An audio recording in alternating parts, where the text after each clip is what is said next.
Hey, Dustin. Yes. What in the name of a fakey beta flip are we talking about tonight? Is that a thing? I don't think that's a thing, Mike. It's not a thing. Oh, it is. I've never heard of a beta flip. A fakey beta flip. It's where you scoop it out of the water, throw it in the air.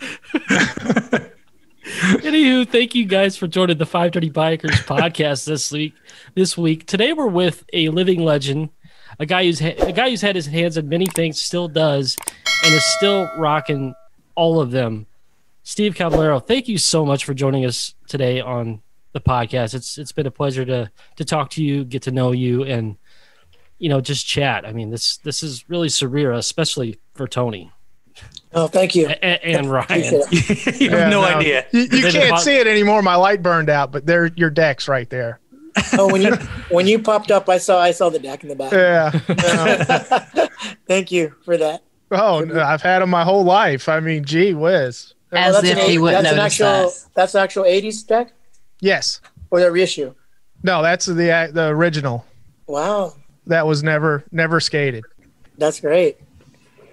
No, I have a few. I got a Hang on to that one. I got a Christian. I got a Hammerhead that's never been ridden. Oh, wow. I've got a few of them. I was telling Tony that in 1989, a buddy of mine took a skateboard building class, and he learned how to build decks. And he built a deck for me, and it was just a plain wood deck. I put red grip tape on the top, and he took it to a screen printer, and he screen printed Bones Brigade on the bottom. So it was a plain deck, and it just had the lettering Bones Brigade on the bottom. So I was like the only kid in the neighborhood, and I was like, I got the only Bones Brigade board ever made. Yeah, bootleg is what you had. And everyone's like, "Where'd you get that?" And I was like, "They only made one. I have it." That's cool. You had a bootleg. So when I said we were fanboys, I wasn't joking. Yes. Tony and I skated when we were younger, and Tony held out longer than I did, but yeah, I started back in like 76, 77. Yeah. So until I was about 40, and then I gave up and gained about 50 pounds. That was around the same time I started, 76. Yeah, it was right in there. Yeah. and I wasn't too far from you guys when Bones Brigade and everything came together. So I lived in Palmdale in Southern California. Yep. Yeah, we had a competition in Palmdale in 1981 or 82. Yeah. I just rewatched that the Bones Brigade like reunion movie that you guys had out a while back. Yeah. I just rewatched that, and because I had gone to a few competitions when I was when I lived there, and so that particular competition didn't strike my memory, but there was a lot of that stuff and a lot of those images that did for sure from that time. So. Well, that one in Palmdale was the very first backyard contest that they had. Most of them were at skate parks back in the early 80s, but when all the parks closed in 80, 81, there was no competitions going on anymore, and that was one of the first backyard ramp contests that we had. Nice. I remember searching for those backyard ramps back in the day. You had to travel. You had to know somebody that knew somebody. Always. Yeah. Have you guys been to Vintage Days in Ohio? No. Have not, no. It's a really great motorcycle event. They put on every year, a 3-day event.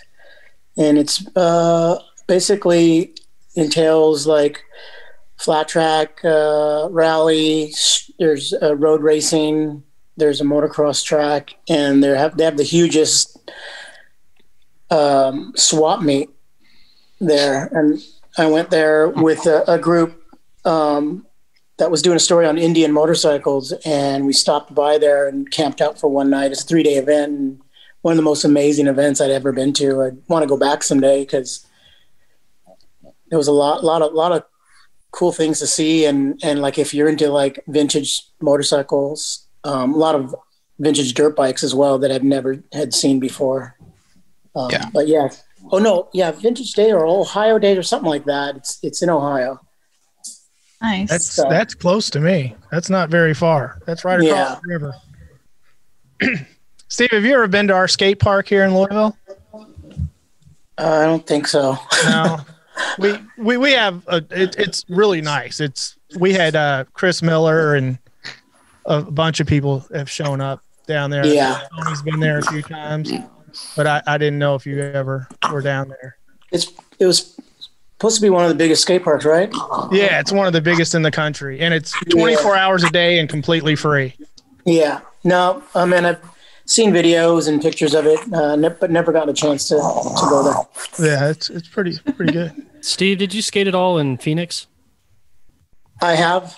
Yeah, I tried skateboarding a little bit in college, but mainly because I needed a way of transportation because I got my car stolen while I was at work one time.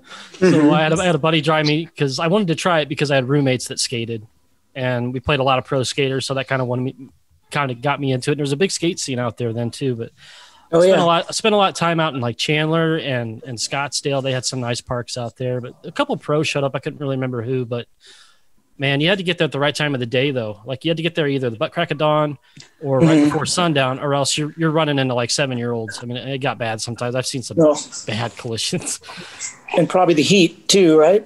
Oh yeah. I tried to go more so in the winter time. Yeah, because that's about when my car got jacked. But yeah. No, I've been to those parks, all those parks that you said on a few skate trips, and also went and rode a motocross track outside of Phoenix as well. I went to the Phoenix Supercross a couple years back and was able to hit. I don't know if you guys ride dirt bikes at all, but that's another one of my loves. Yeah, Mike does. Yeah, I saw you out there on your KX. That man, you don't let that thing rest. Boy, you scoot on that thing. Yeah, man. And then, it's like with everything, it's a challenge, and I just want to always just get better at everything that I do. But it's a dangerous sport. I've gotten wrecked pretty bad the last year. I broke my femur. Yeah. And then 11 months later, I broke my ankle at the same track. Oh, wow. So you were at Glen, I think, here on one of your. You posted an Instagram video on it that I had seen, and then and you were so you racing the vet class? Yes, it was. I raced 2 classes that day. It was the modern bikes. I rode my KX, the 450, and the 50 plus intermediate, and then I rode the vintage. Well, it's not really vintage. It's almost vintage, but I rode a 1986 KX 125 2-stroke, and ended up getting 4th in that and 1st in the modern bikes. Yeah, they were trying to follow you around and keep you on video, and you were going around the track faster than they could follow. So, yeah, man. It's one thing that's cool about motocross is you get to a point where you think you're pretty fast, and then there's some guy just zooming right by you. Yeah. Humbles you really quick. Yeah. So that's why you just do it to have fun. Yeah, I do it to have fun, but there's a point where you put yourself at risk. It's kind of the same with skating. Skating, we put ourselves at risk as well. It's fun until you slam. Yeah. Oh, yeah. Yeah, that's not fun anymore. No, it takes the fun right out of it. No, but and the wind. The reward is worth the risk. Yeah, always.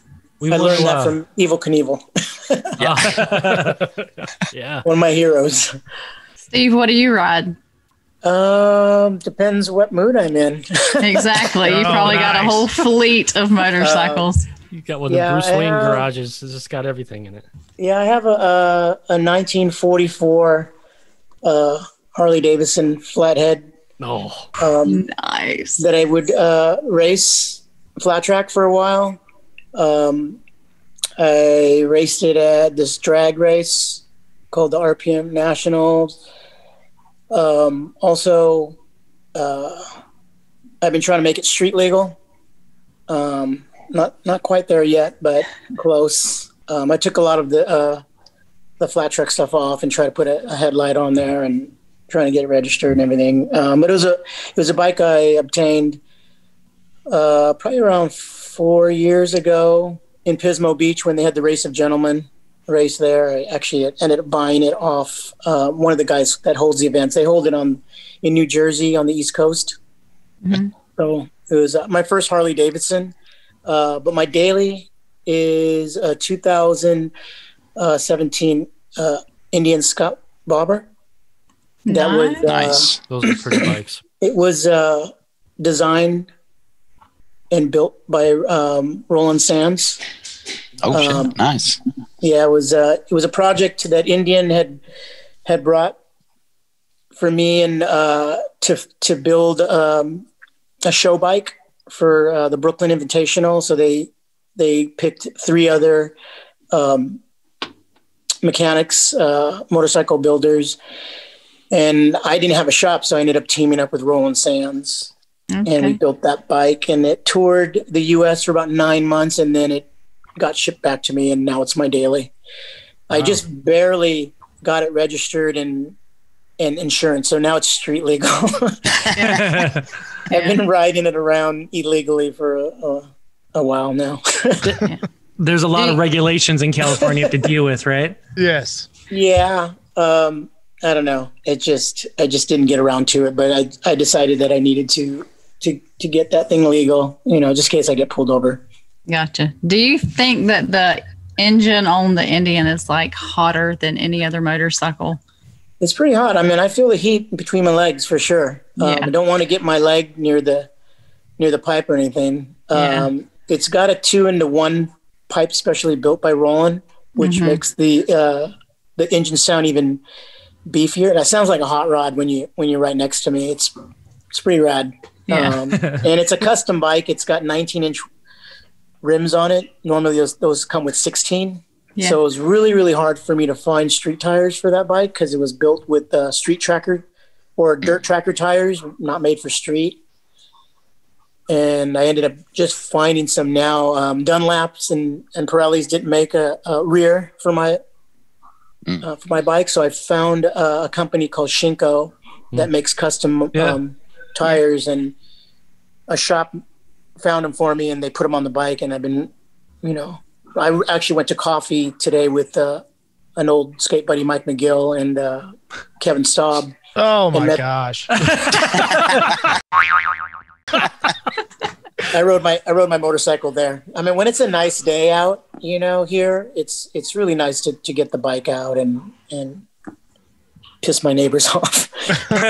So do you take your bikes to the skate park?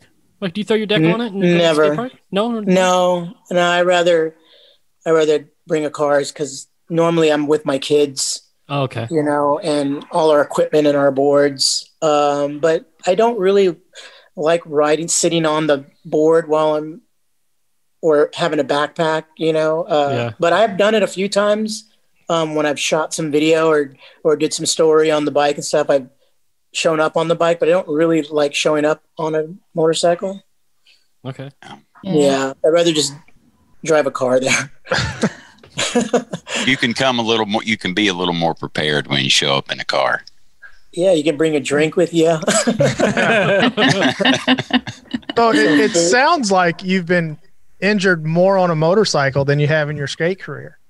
I've been injured worse, definitely on my dirt bike. Yeah. No kidding. Not so much on street. I've been fairly safe. I don't think I've actually ever really crashed on the street, except for maybe lane, like an old British bike that I had down, like at a stoplight when there was oil on the ground, and put my foot down. And I don't know if you've ever done that. Yep. Yes. And your foot slips. Dirty foot. Yep. Yeah, I've done that once, but I've been fairly safe on the street. Just because I know you have to, because you have to always watch for cars all the time, making sure they're looking at you when. And I love riding my Indian because it's so loud that every time I'm going through an intersection or by a car, I'm revving the engine up so they just know that I'm right next to them. Mm-hmm. Yeah, sure. Yeah. Pipes do save lives. And you're vertically challenged like I am. I'm not very tall, so standover height is an issue on some of these bikes. Well, the Indian sits really low. It does. So it's perfect for me.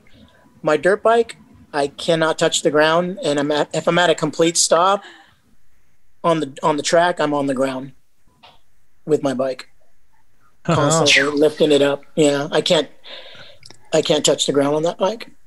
Yeah. How tall are you, Steve? 5'3". Oh, and so I went on a trip with Indian 2 years ago, or maybe it was last year. We went to Baja, and we did a story on the FTR 1200. Ooh, nice bike. And got to ride one of those bikes when they first came out. Bitchin' bike. But it was terrible for a short person. Like, I was looking for curbs to put my foot on to stop, because that bike right there is not made for short people. Yeah. Not at all. I think, what is it, a 32 or 34-inch standover on that thing? It's pretty tall. Yeah, I know it's tall. Yeah. Too tall for me. Yeah, too tall for me too. There's no way. Not many bikes are made for short people. No, they're not. I have no idea what you guys are talking about. Perfect bike. Yeah. Love that bike. It's amazing how small it is and how much engine is on that bike. They have so much power and they're so light. Yes, they haul butt. It's amazing. Agreed. Yeah, but, Mary had a Scout there for a while. I did. It's a great bike.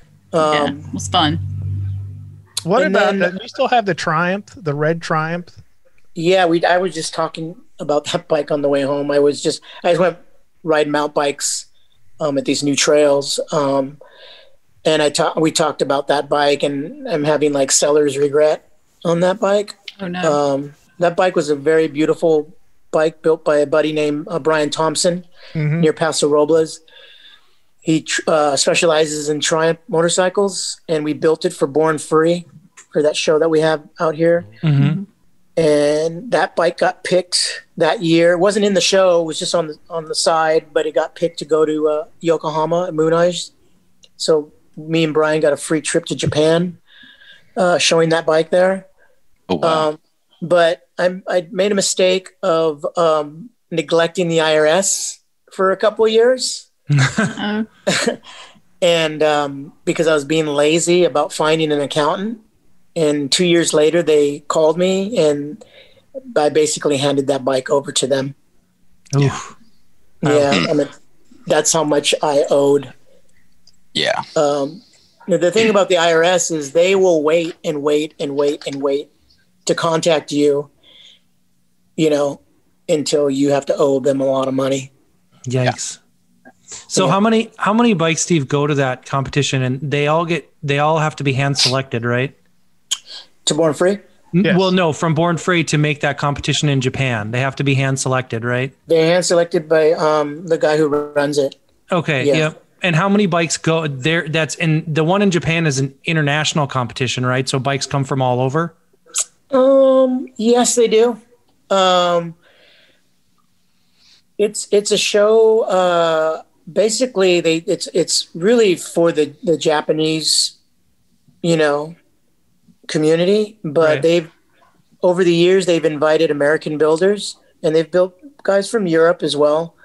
But they normally pick a lot of the bikes coming from Born Free, because they go to that show first, and then they'll pick the bikes, and then they'll have the bike shipped over. The bike, it took almost a month to get there, 3 weeks to a month to get there. Right. Oh, wow. But I think every year they add another builder. But I think the year that I was there, probably around 8 or 9 builders. There might have been more. But man, the Japanese are insane about building bikes and collecting bikes. They are very particular about perfection and restoration and paying attention to fine detail. They don't mess around, because their whole, I don't know if you've ever been to Japan, but it's all about presentation there. Right. I mean, everything is packaged perfectly. So when you're a bike builder or a designer from there, they read and they study, and you don't see a bunch of terrible builds there. They're amazing. Right. And they're amazing painters as well, pinstripers. But they I've seen some pretty amazing bikes built out there. And same as in Indonesia is where I went to show up in Malaysia as well. Yeah. And even in where else? Bikes in Europe as well. You know, they love motorcycles out there and hot rods. You know, I kind of go switch back and forth between hot rodding and motorcycles, but I've been sticking around the motorcycle scene a lot lately. Yeah. Cool. So Yeah, I've seen a lot of the Japanese choppers and lane splitter bikes and stuff like that. And man, they're very nice. They're really, go ahead. no, I was just going to say they're really good. Their detail that they put in the bikes is amazing. Their Yeah, they attention don't to mess. detail. They don't mess around. Yeah. And their pants are always pressed and shirts, and they always look really nice riding them too. It's crazy. No, it's good. And I got a chance to ride some motorcycles out there in Japan too. Like, you ride on the other side of the street. It's kind of like England, but it's cool. I went to kind of like a chopper get together out there as well for my friend Taka after Moon Eye's show, and it's just fun riding out in the countryside, going along the ocean out there, and visiting some temples at the same time. And yeah, it's pretty amazing. Nice. Man, we don't have anything like that in Kentucky. Just bourbon, Tony. Yeah, bourbon, and we can ride by the Ohio River. Yeah, horses too. Yeah, So and a lot of I horses. see Lots you of have some of horsepower. your artwork behind you there, Steve. Yeah, that's the. I just finished that piece for a guy who commissioned me. It's a dragon driving the independent truck, Yeah.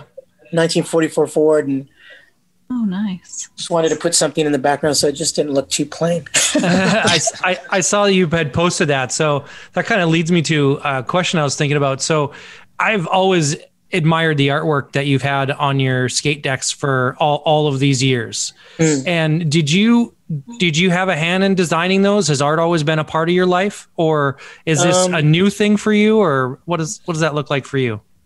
Art's always been a part of my life, but I never really took it seriously until around 2005, and I was already 40 years old then. Wow. So Was that when you broke your femur and you were laid up, so you just had to start drawing? and I broke my femur last year. But no, I just wanted to participate with a bunch of my friends that do art shows and skate.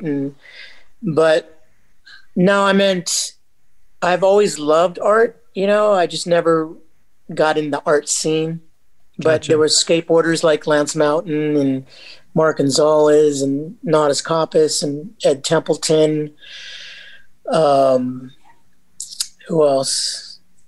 Just a bunch of skateboarders, that were doing shows together, and I wanted to be a part of that. So I ended up getting some paintbrushes and some pens and started to do art, learned a little bit of stenciling as well. And then over the years, since 2005, I've just been working at it, where I've gotten to the point where now I'm getting hired by big companies to do t-shirts and just collaborating with different companies. And it's pretty cool. It was a side business that's actually turned into another career as well for me. So, yeah, I have something to fall back on. Nice. I can't ride a skateboard anymore. It very much reminds me of tattoo art. The one that you just had posted. That's the first thing I thought of when I looked at it. I'm like, that would be a badass tattoo. And that's just that's very much what it reminded me of. And it was, kind of reminiscent of that's why I asked you about your skate decks, because your art very much reminded me that, the dragon very much reminded me of what I, remember seeing of your skate decks back in the day. Well, I mean, I've included a bunch of dragon artwork, being inspired by the decks that I rode. The artist, his name was Court Johnson.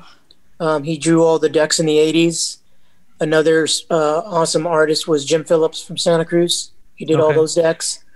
So I'm definitely inspired by those artists, and also a lot of the 50s and 60s art. A lot of my stuff is kind of Ed Roth style from the hot rod scene. Yep. Pink style. So I've kind of emulated some of that stuff, but using different pop culture,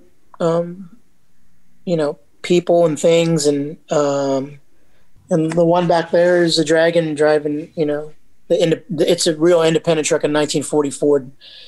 It's like their mascot truck. And I've learned how to draw my dragon, and emulate that as well. So, people recognize that image, that icon with me. So I decided to adapt that to my art, and it's recognizable. Yeah, for sure. Yes, it is. Without a doubt. I really like I think it was a Boba Fett Star Wars inspired one where he had the guitar in his hand. I thought that was cool. So it's like, I think I have that one here.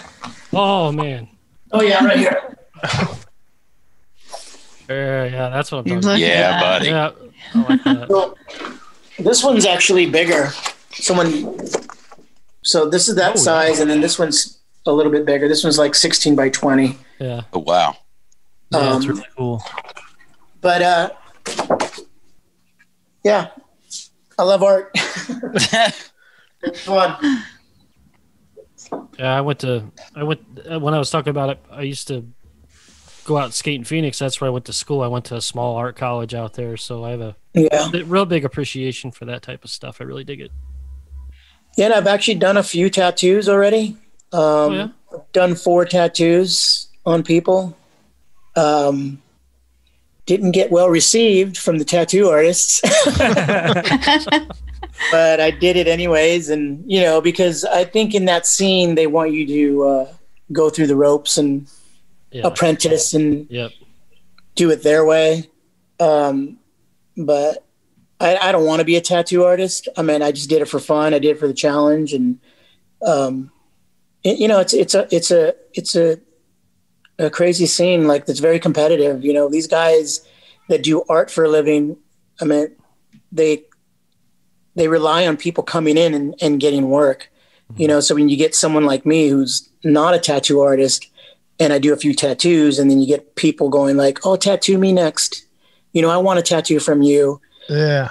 It doesn't sit very well with these guys that have been doing it their whole life, and they're trying to get customers, and some skateboarder that knows how to draw a little bit can get people to want them to draw on them. Yeah. So I don't have tattoos myself. don't want one, but I won't mind giving one. If I was going to give somebody a tattoo, they would say, "Hey man, where'd you get that tattoo?" "Oh, Mike, he tattooed on me." And they would say, "Well, is that your brother?" And he would say, "No, it's my wife." Because I would be horrible. Yeah. So But Steve, go ahead. Oh, I was just gonna say, what is the connection for you from skateboarding to motorcycling like that? It's funny. I thought a lot about it because it seems like it's a big gap, right? But there seems to be a lot of skateboarders that transition to motorcycling. So how did you make that connection? Well, my first mode of transportation back in 1980, it was a Honda MB5. It was a 50cc motorcycle. So I basically rode a motorcycle to and fro school, before I got my driver's license. So my first license was a motorcycle license. Okay. From that, I graduated to a Kawasaki Ninja 250. Yep. And rode that for a few years. And then in 1989, I ended up getting a CBR 600. And that was a lot of power. Yeah, that's a big bike. And you're still alive. Amazing. Still alive. My friend crashed, and that's why I ended up selling my bike. He was on his a GSXR. Yeah. And he crashed. We used to ride up in the mountains and pretend like we were road racing up to this place called Alice's. Have you heard of it?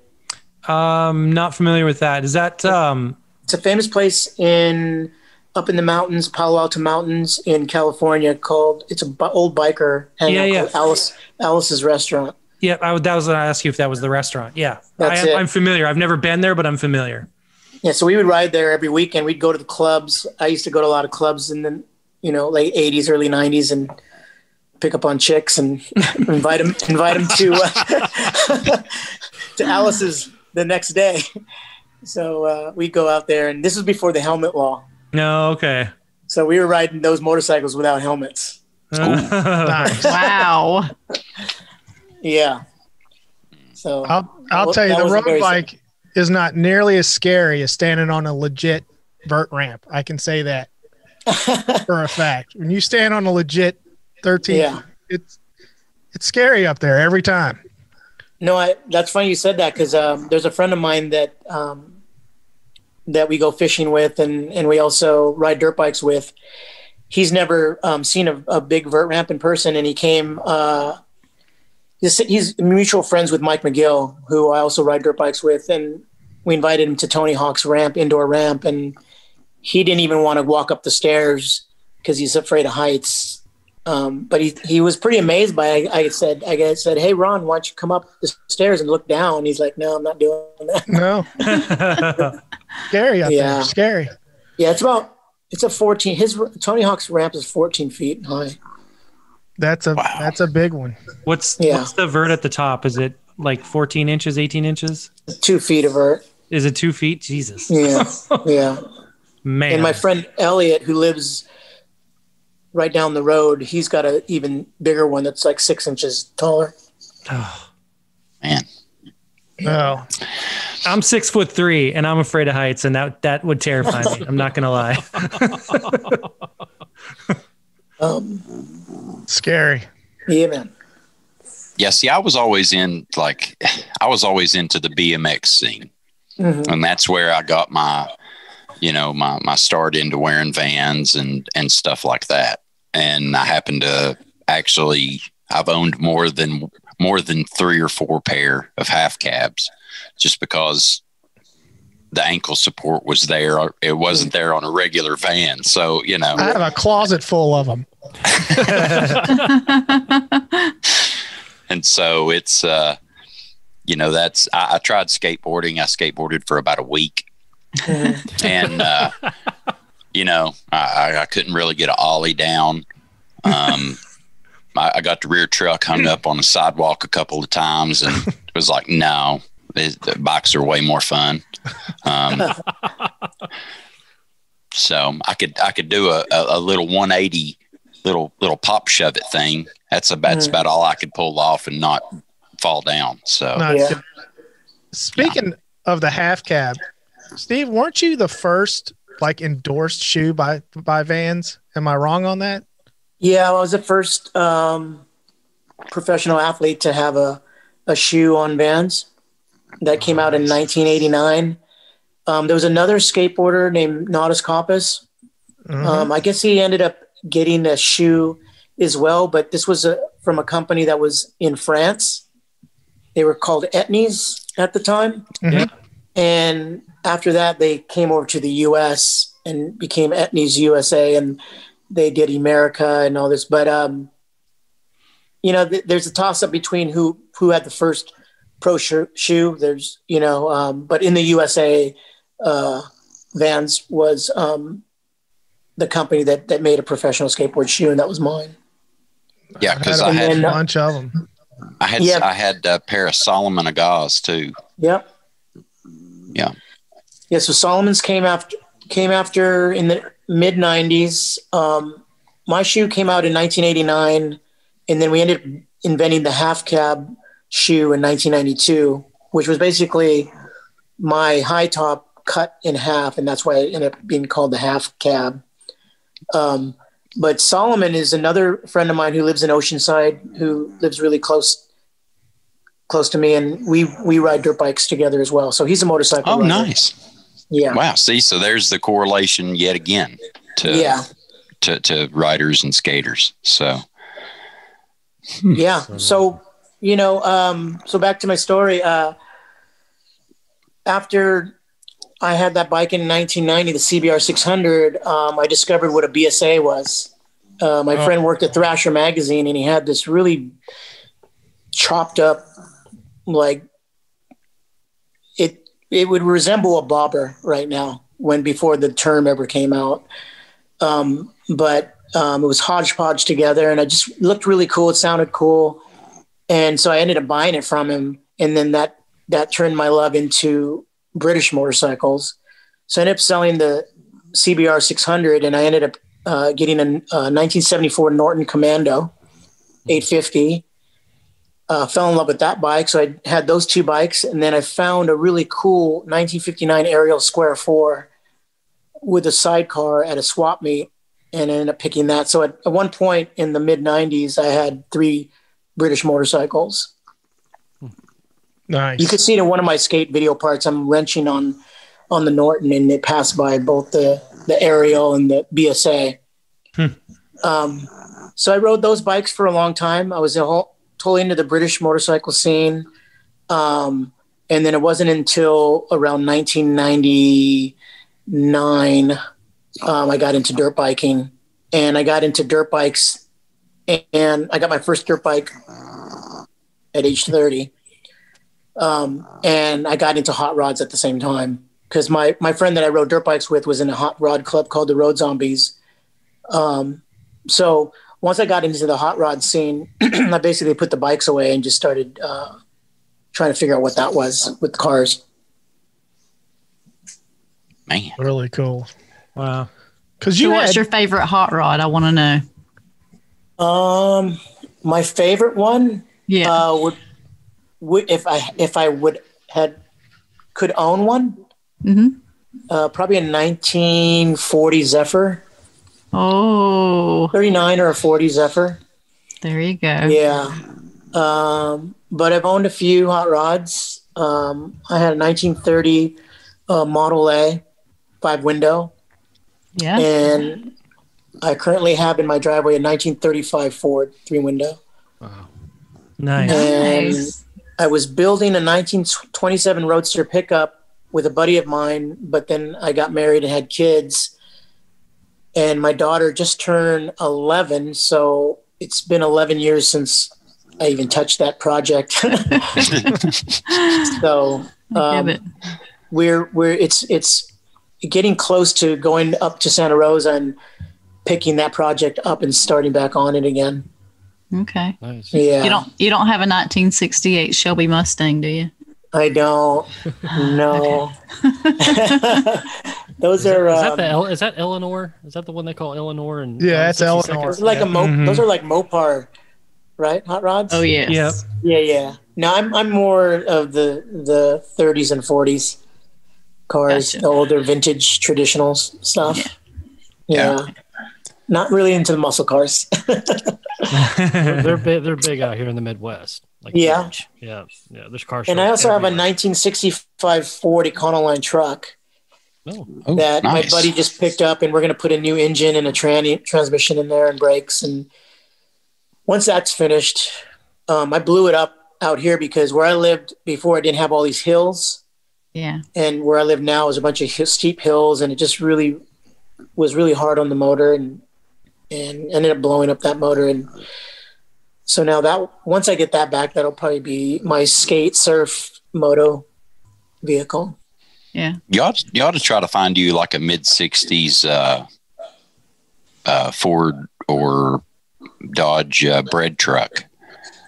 Yeah, those are cool. That was always my favorite little. I remember having a trucking magazine that had one in it, had bags and,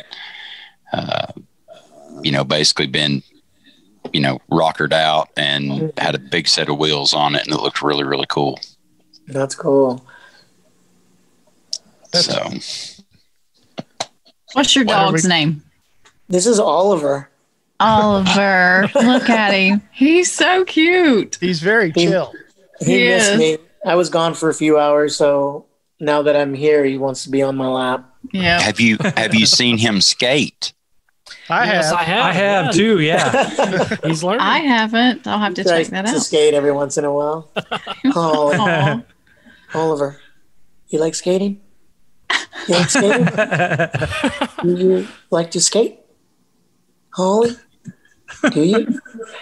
Let's go, he says. He went to go look for his board. Oh. So Steve, I've seen you do make some posts about your faith, and so it's very evident that that's an important part of your life. Is there something in your life that triggered that, or has it always been that way? Because I'm curious about that. It's important in my life also. But it always interests me because, I always want to know kind of, was there like an event, or has it been for forever? No. Testimony time, huh? No, you don't have to. If you don't want to answer it, that's cool too.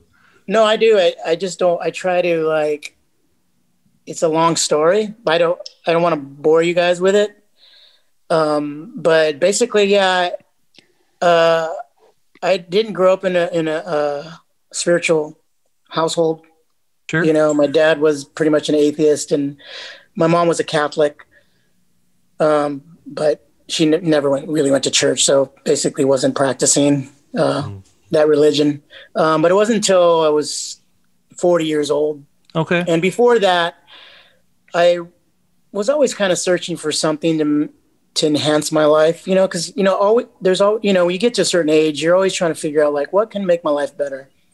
So there's always self-help books and how to you attract something that's going to try to give you some kind of wisdom to just try to figure out this whole life, what we're doing here, how to manage it and how to make good choices. And yep. I don't know if I can't speak for everybody, but for myself, I was always trying to better myself. So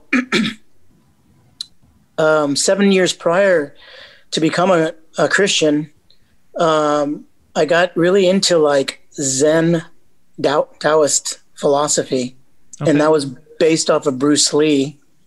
My ex-wife had given me this book on Bruce Lee's philosophies on Eastern philosophy and Taoism.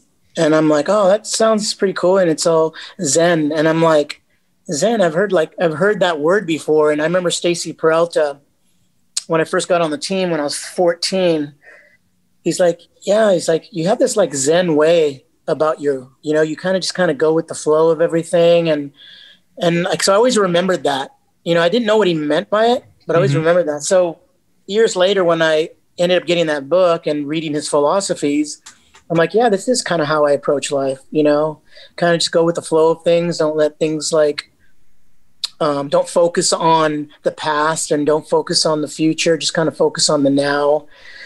So I really got into reading a bunch of books. I'd go to Barnes and Nobles and pick up all these books on Taoism and Zen.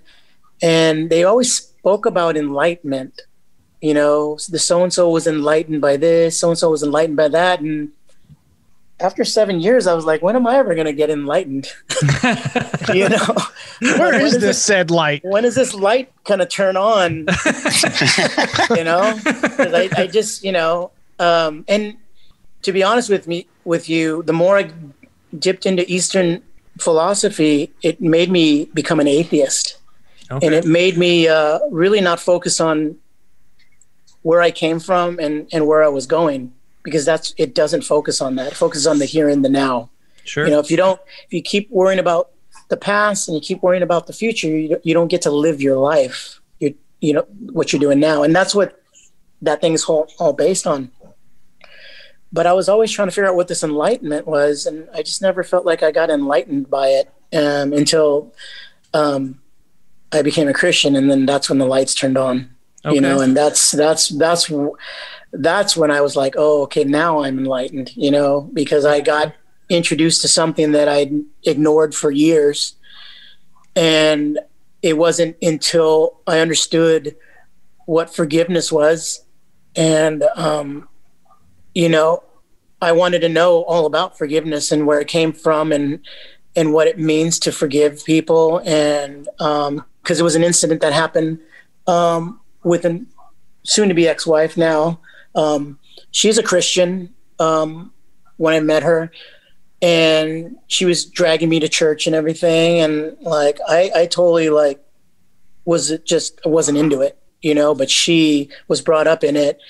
But she wasn't living a Christian life, you know, she was kind of living like a worldly life. And so I was okay with it because I was living that worldly life too. So it didn't really matter to me if she was a believer of Jesus or not. You know, still dating and hanging out. And it wasn't until like 4 months into our relationship, an incident happened where it broke my heart, you know, like between her. And it really softened my heart hard enough because my heart was really hard towards God and towards believing in a higher power and everything. But it wasn't until an incident happened to me when it came to not being honest and being unfaithful. And so I hate kind of talking about this because it kind of throws her under the bus. And that's something that we had always struggled with in our marriage. But I think it's a blessing what happened between us, because then if that never happened, I probably would have never been introduced to Jesus on that way. Okay. But basically I got my heart broken by her. And, you know, I was super like at a low spot. And when you're heartbroken, it doesn't matter how famous you are. It doesn't matter how rich you are. It doesn't matter what achievement you had. When your heart's broken, it's like nothing matters, right. You know?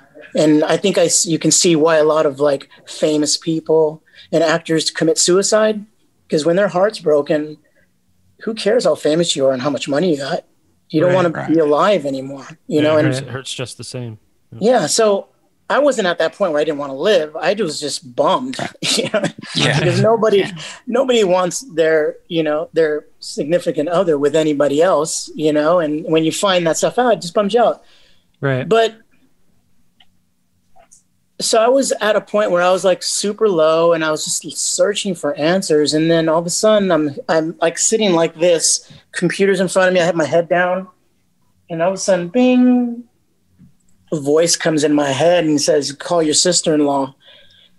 I'm like, call my sister-in-law, not my brother, huh? Just call my sister-in-law. Okay. So I call my sister-in-law, tell her the whole story I'm telling you guys.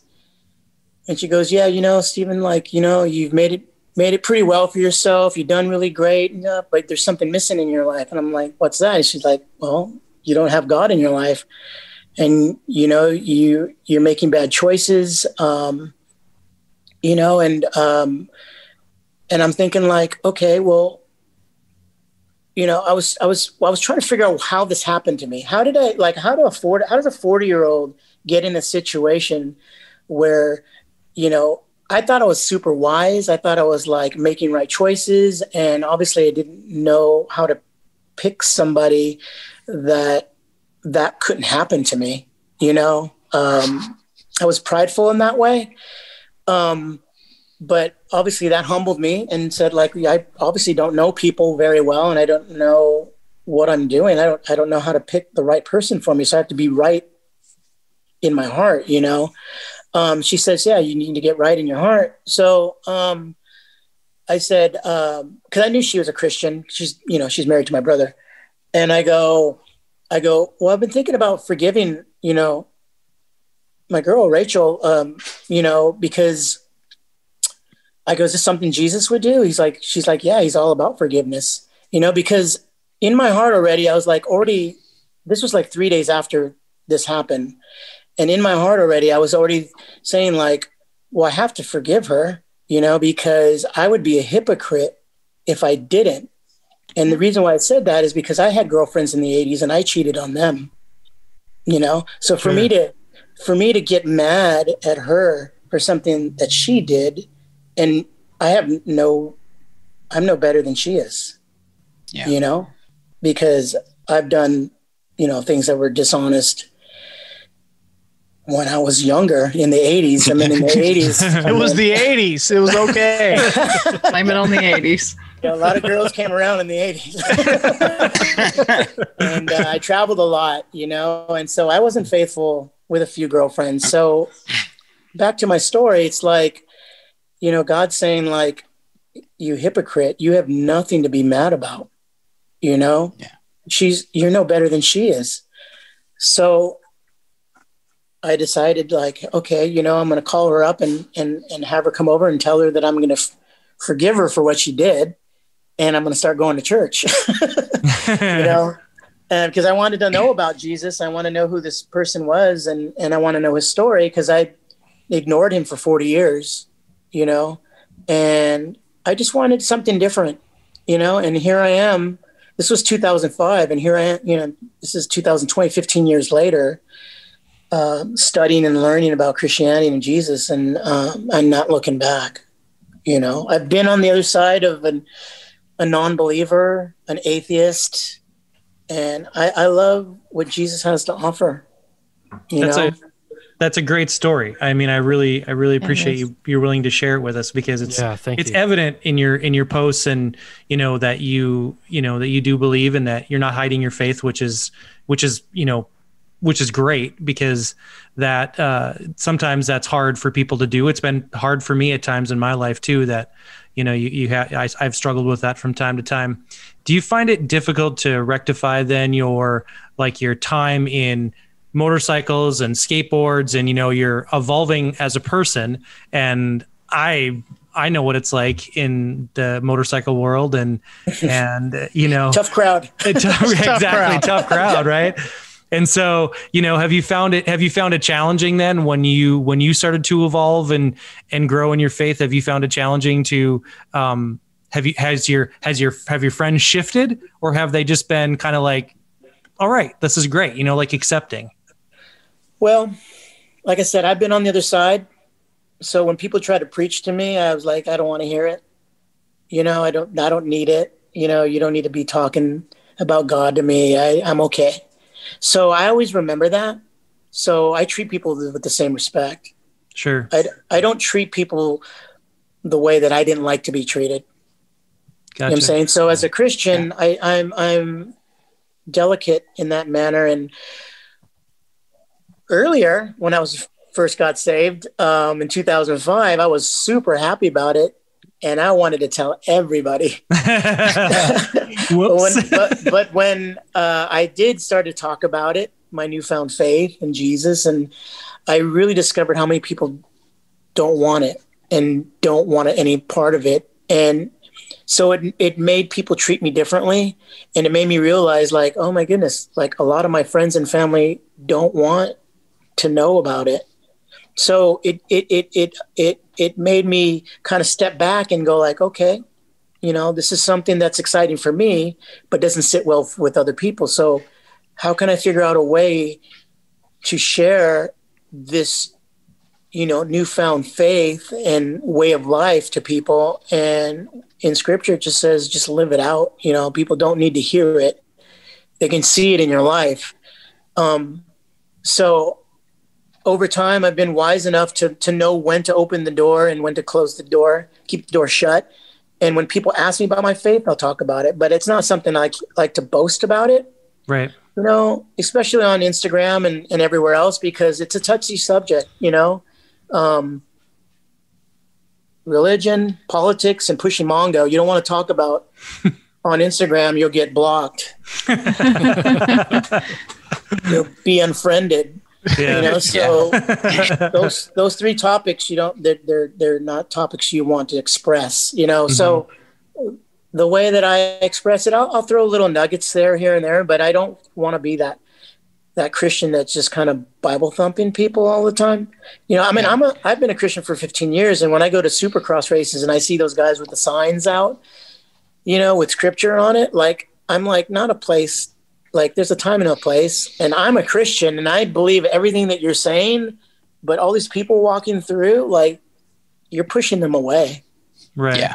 There's 2 times in my life that I have pushed people away, and the group of people that surrounded me, the 2 times in my life that I have pushed people away is when I was born again and when I went through a divorce. And, they didn't want to be around me during that time. And so it was like, so I see exactly where you're coming from on the whole, you got to let people come to you, not try to go out and witness to everyone, Our life should be that witness, and then people should see something different about you and then see how you react towards this world, and if they see a calmness and a joy, even in desperation, or, I want them to see that I have a positive outlook and a joy, even when there's tragedy in my life, and so I try to persevere and try to keep an uplifting spirit with everything that I do. So people see that and they want a part of that, because you're not going to want that until you feel that there's something missing in your life. Like I never felt like there was anything missing in my life until I got that heartbreak, and it really crushed my pride more than anything. For a man, it crushes your pride more. It's like, that's my chick. It took me 14. Some other dude be with my chick. It took me 12. About 11 years. Took me about 11 years to get over my first real heartbreak. So, it's like, but then I just learned you can't, my whole outlook on life. I don't judge people. That's not my purpose on earth. My purpose on earth is to live my life to the best of my abilities and to be a positive role model and have a positive outlook. And to drive us crazy. And to drive you crazy. Except if they ride a Dyna, then if they ride a Dyna, I don't have nothing there ain't no hope for them. My problem is I love God, but I love to curse. So I'm going to have a problem. That's why, it's important to go to church, because it's a reminder of the way that we should be. And when we stay away from scripture, we stay away from the word of God, we soon forget who we're supposed to be,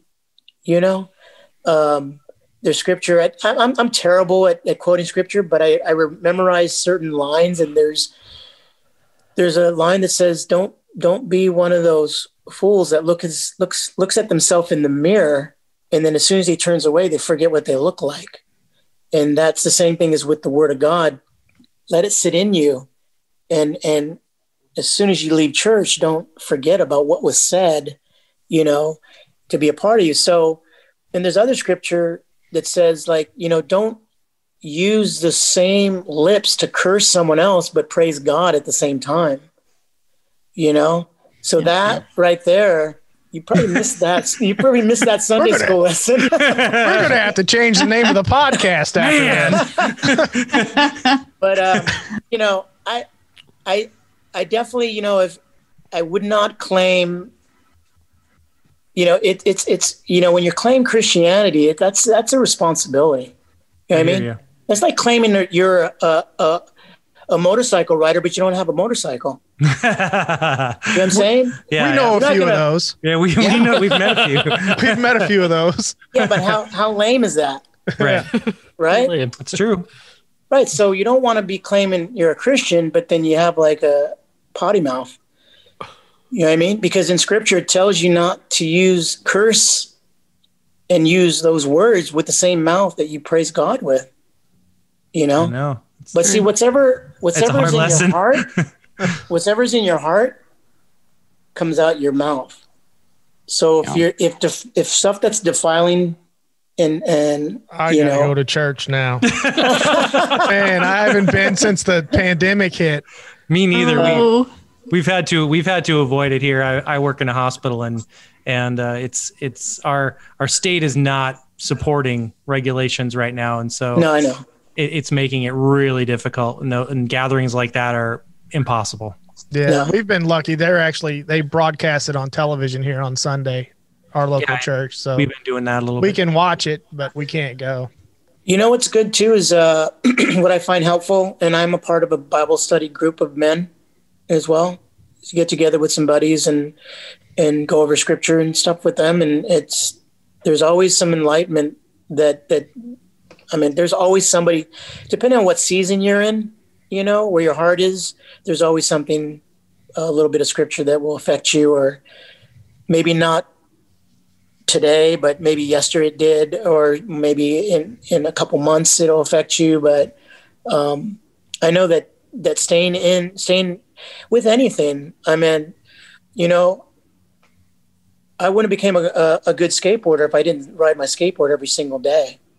So if I don't have God in my life every single day, I'm probably not going to be a godly person, So it's definitely, it's really good to study, the stuff. And the more you study, the more it becomes a part of you. So like I become a better dirt bike rider because I put the seat time in, right?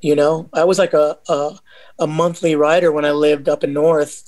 6 years ago, I moved down here, and my son was old enough to like want to go to tracks and ride. So he got me out to going to the track every weekend, So what started as maybe one or 1 or 2 months, I've started going every single week, and I got better. So the more I got in tune with the motorcycle, the faster I got, the more confidence I got. So with anything, the more time you put into something, the better you're going to be at it. So if you want to be a better Christian, you probably should go to church. You should hear the word spoken to you, because praying isn't enough. Yep. God only wants to hear so much from you, but you need to hear from him. Yep. We can't be doing all the talking. Yeah. We got to be doing some listening too, So I know some Christians that, I pray all the time. I'm like, it's you have a one-sided relationship. God's listening to you, all your gripes and all the things that you want, right, that you want change, but you're not hearing how he's going to change them for you. So I go to Sunday school every week. So what's on the horizon for you? What's next? I'm still in the healing process right now with my ankle that I broke a while back, and just trying to get back into skating. It was a big setback from breaking my femur, getting back into skating, then breaking my ankle 11 months later. It really set me back vert skating and everything. It's gotten I got to a point where I was getting a little bit fearful of skating, not wanting to get hurt. It's scary at our age. It's definitely, and it made me realize how much harder skateboarding is than riding a dirt bike. Like I'm not afraid of getting back on the gas and riding and jumping the jumps that I did, but riding a skateboard is dangerous and it's scary, So I'm learning that you have to be there. I'm just trying to work. We're all trying to work around this pandemic and everything, and trying to get back on track with traveling, doing shows. There's no shows. There's no music shows. There's no bike shows. There's no cars. Right. There's no events. There's no art shows. So, but that really hasn't hurt our skateboard business. We're still selling a lot of skateboards. A lot of people outdoors, as all the skate parks are all crowded, even more so now. Which is interesting. But board sports, bikes, surfing, you name it, it's booming right now, It's moving. So art wise, I've been selling a lot of art online. I've been doing a lot more. And musically, I just started a new band. So we've been practicing, and hopefully one day we'll go in the studio and record. And then when hopefully this pandemic mellows out, we can play some live shows as well. Yeah, I saw you jammed with Jack Black not too long ago. Yeah. That was awesome when I saw that photo. That was incredible. I imagine he's probably the same way he was in School of Rock. The hair's going everywhere, and he's just all in on it. Yeah, Tony Hawk set that whole thing up because of his video game that was debuting. Yeah, we'll talk about that next, but yeah. Well, yeah, and Jack Black is a huge gamer, and so I was doing this art show or art convention in Anaheim called the Designer Con, and I have a booth there for 3 days. Me and my friend from Canada named Hannah, and she's helping me, and we see Jack Black walk by our booth, right? And I'm like, oh my God, there's Jack Black. So I'm like, I do the thing that I hate people do to me. Like yell, hey Jack, what's up? Like get his attention. And he kind of just walks right by and gives like a little wave, and he just kind of walks by. I'm like, dang, I wish he would have stopped at my booth, check out my stuff. And then sure enough, the next day I'm like looking at Tony Hawk's Instagram page, and Tony's at Jack Black's house skating his mini ramp with his kid. And I'm like, dude, like I call Tony up like, Tony, how did you meet up with Jack Black? And he told me this whole thing about, Jack being into the games. He has this thing called Jableski Games or something like that on YouTube. He reviews video games. Oh. And he's like, yeah, we're going to be doing something with my new game. And I go, Tony, next time you do anything with Jack Black, can you please invite me? Like, I want to be there. Can I get an invite? Can I get an invite? He's like, yeah, sure. Dude, sure enough, like a month later, he's like, okay, get ready. I'm like, what? He's like, the band Devo? I'm like, yeah. He's like, we're going to record something at Mark Mothersbaug's studio with Jack Black. And I'm like, what? He's like, yeah, learn the song Freedom of Choice on your bass and then come to the studio. And I did. I practiced the song, and we ended up getting together with Josh Freese, the drummer for Sting, Jack Black, and then Tony Hawk's son Riley played guitar. I played bass. Jack played guitar. Mark sang, and then Tony did like these little keyboard synthesizer sounds, and we recorded Freedom of Choice. Nice. Oh wow, very cool. Yeah, that was really cool. And I'm like, so like I'm like jamming. We played. We were kind of like jamming the song, and then we started like trying to do the whole song. And I'm looking over at one point where we probably jammed it 2 or 3 times. Where I'm looking over, I'm like, oh my god, I'm playing bass, and Jack Black is jamming right next to me, rocking out. I'm like, how did I get here right now? Like, so you were fanboying. I was fanboying. That's what Tony's doing right now. It's all good. I was trying not to fan out and like just treat him like a normal person. Yeah. But it's funny not to with him because like he never steps out of character.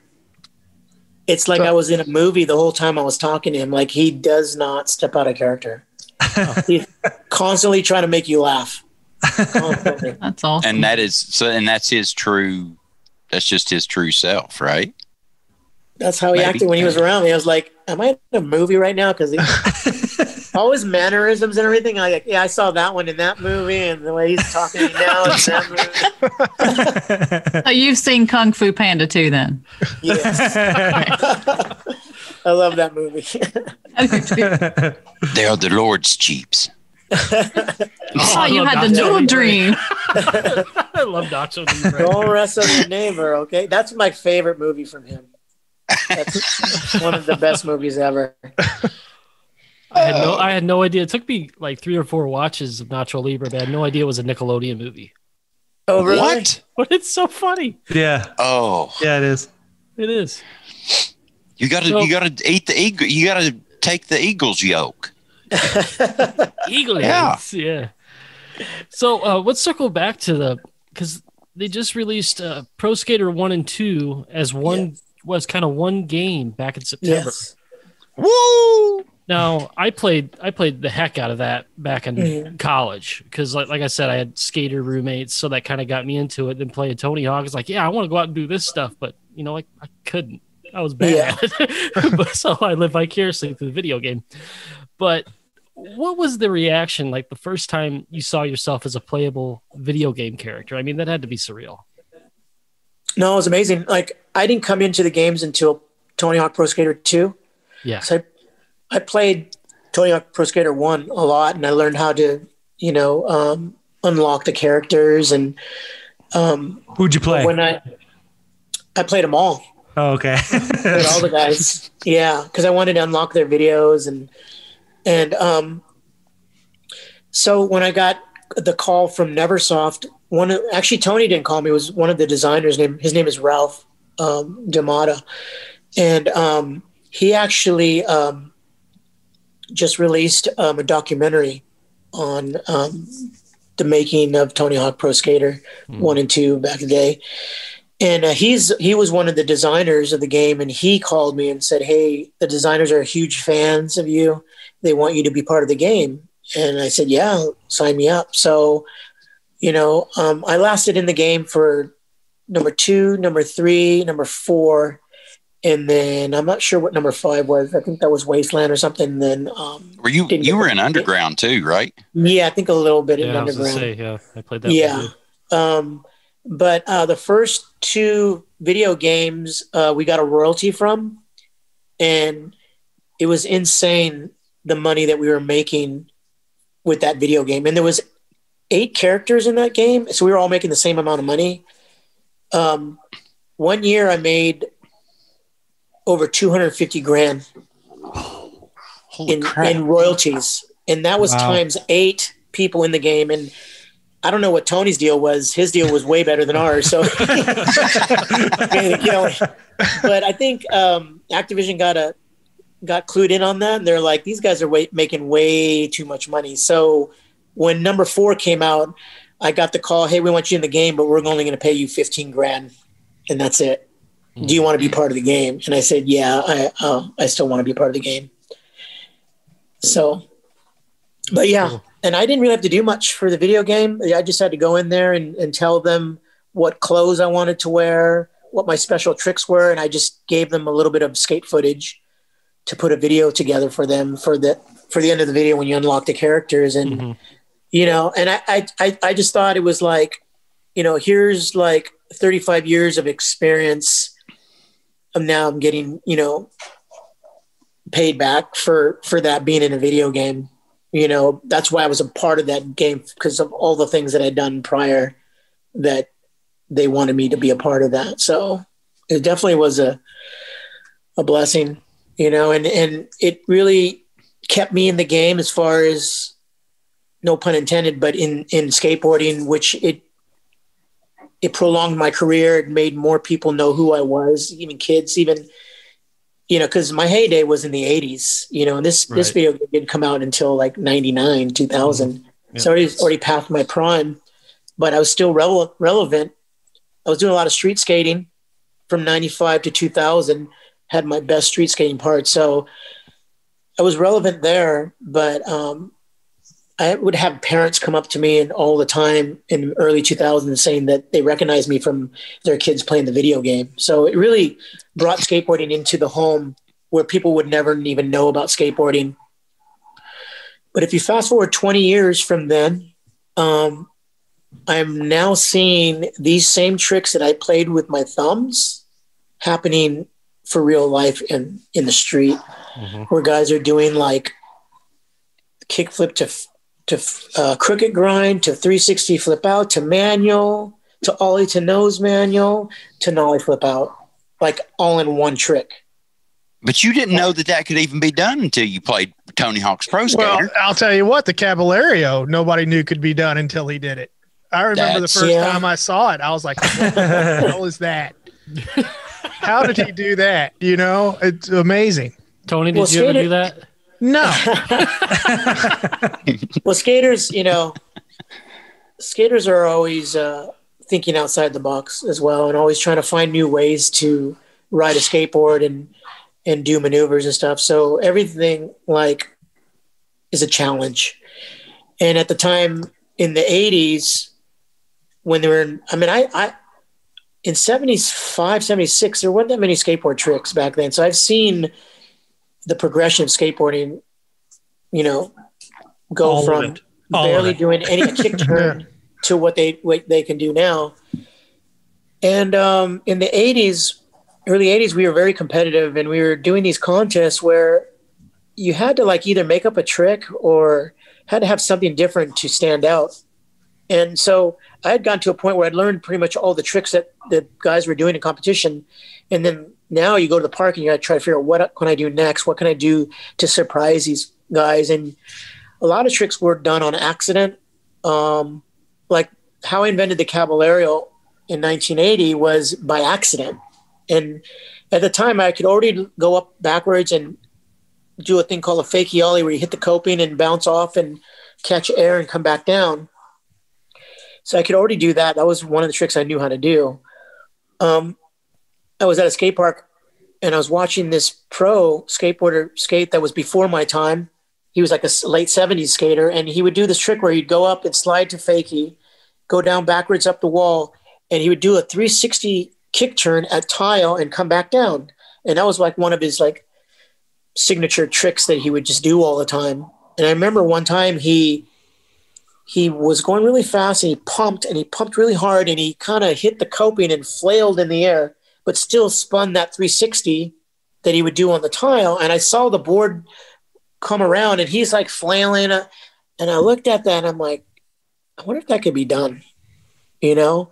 So because I saw someone make a mistake and do something, that put a thought in my head, like, I wonder if I'd pop off the wall long enough to spin around, I could bring it back around. So I kept trying it until the point where I got it all the way to about 3/4. So probably like 270 or something, and slid the other 180 around to a point where I made it, you know, and eventually I got it all the way around to 360. But I remember calling Steve Caballero on the phone, and this was in the middle of a contest series called the Gold Cup Series. And I told him, I said, hey, I think I invented a new trick. And he's like, well, what is it? I'm like, well, it's a fakie ollie 360. And he's like, what? He's like, I don't get it. I go, well, you do a fakie ollie, but you spin a whole 360 and come around forward. And he's like, you got to show me this trick. So I came down a week later, and I remember I was showing up at a contest, and I remember Neil Blender and Lance Mountain were waiting for me in the parking lot. They heard about this trick that I invented, and Stacy had talked to him about it. And as soon as I landed in the plane, Stacy picked me up in his Volvo. We went straight to the skate park, got out of the car. They're basically putting my pads on for me, pushing me up to the like upper keyhole so they could see this trick that I invented. And after a few tries, I landed one. They were blown away. But no one ever. What's that? Then you named it? I didn't name it. I actually just called it the fakie ollie 360 for like years after that. But Stacy Peralta ended up coining it, the Caballero. Yeah. But I felt embarrassed at the time, like calling a trick after my own name. So I would just call it like, hey, can you do a Caballero? I'm like, oh, you mean a fakie 360 ollie? and then McGill fires out the McTwist that changed everything. Yeah, he's like, you know, all his teammates were inventing all these tricks and stuff, and he was starting to go down in places. He's like, man, I gotta step up my game here. I gotta invent something that no one's ever done. And in 1984, he was at a summer camp with Lance Mountain and Ronnie Mullen, and he was just working on this trick by himself and landed it in one session. And blew Lance Mountain and Ronnie Mullen away, you know. Rodney Mullen, man, that guy is amazing to watch too. And I've watched a lot of his TED Talks lately. I could listen to him talk for hours. That guy's a beautiful mind. He's a genius. He's brilliant. He's got a way with words, man. Yeah, he's a unicorn. You want to know something rad about Rodney? He found Jesus through being a genius. You know, really? You know, just scientifically, you know, he's like, that's how he found his faith, you know. Wow. That's really cool. So, that's awesome. Cool. You probably don't know that, but he's a Christian as well. I did not. I did not know that. I did not know that. No. Ronnie Mullen, he believes in God. That's awesome. Well, Steve, we just at the 530 Bikers really just want to thank you for joining us tonight on our podcast. Yeah. Thank all of our listeners, everybody. This is Steve Caballero, the legendary 80s skateboarder, motorcyclist, artist, I just genuine, Renaissance man and a really great guy. And we really just want to thank you for taking the time to spend with us tonight. And thank you for sharing your story and sharing some things with us that were personal and great to hear. And it was really fun having you on. So we really appreciate it, Steve. Yeah, thanks for having me. I appreciate it. And hopefully we touch some lives. Yeah, absolutely. Absolutely.